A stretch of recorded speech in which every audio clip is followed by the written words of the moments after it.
আসসালামু আলাইকুম প্রিয় দর্শক, এটা একটা সংবাদ হলো কি যে রাশিয়ার নৌবাহিনীর জাহাজ আমাদের দেশে শুভেচ্ছা সফরে আসছে। শুভেচ্ছা সফরে চট্টগ্রামে রাশিয়ার নৌবাহিনী জাহাজ 4 দিনের শুভেচ্ছা সফরে রাশিয়ার নৌবাহিনীর দুটি জাহাজ রেজকি এবং সোবারচেনি চট্টগ্রাম বন্দরে এসে পৌঁছেছে। মঙ্গলবার আন্তঃবাহিনী জনসংযোগ পরিদপ্তর আইএসপিআর থেকে পাঠানো এক সংবাদ বিজ্ঞপ্তিতে এ তথ্য জানানো হয়। এতে বলা হয়, জাহাজদ্বয় বন্দরে আগমনকালে কমান্ডার, চট্টগ্রাম নৌ অঞ্চলের চিফ স্টাফ অফিসার, সফরকারী জাহাজের অধিনায়ক, কর্মকর্তা ও নাগরিকদের স্বাগত জানান। এ সময় বাংলাদেশে নিযুক্ত রাশিয়ার উপরাষ্ট্রদূত, মিলিটারি এয়ার ও নোভাল অ্যাটাচে এবং নৌবাহিনীর স্থানীয় ঊর্ধ্বতন কর্মকর্তাগণ উপস্থিত ছিলেন।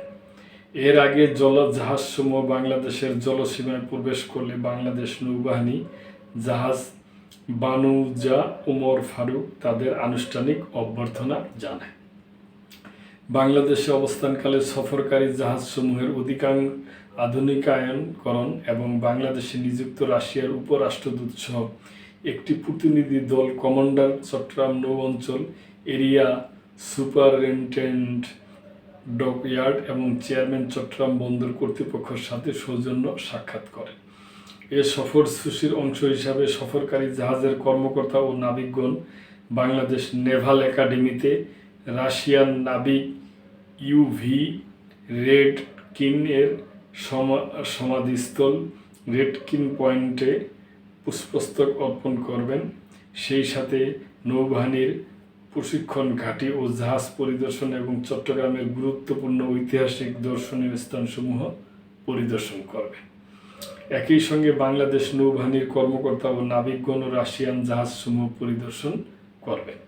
এ শুভেচ্ছা সফরে চট্টগ্রামে দুই দেশের নৌবাহিনীর মধ্যে পেশাগত অভিজ্ঞতা বিনিময় এবং পারস্পরিক সম্পর্ক বৃদ্ধি পাবে বলে আশা করা যায়।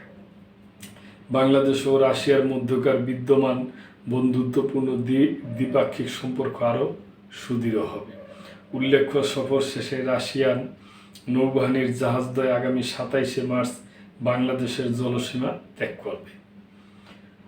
তো প্রিয় দর্শক, এটা শুভেচ্ছা সফর, দুই দেশের বন্ধুত্বপূর্ণ সম্পর্ক। তো এই ব্যাপারে আপনাদের কোনো মন্তব্য থাকলে অবশ্যই করবেন এবং লাইক, কমেন্ট, শেয়ার করে সাবস্ক্রাইব করে মেম্বারশিপ নিয়ে চ্যানেলটির পাশেই থাকবেন। আল্লাহ হাফেজ।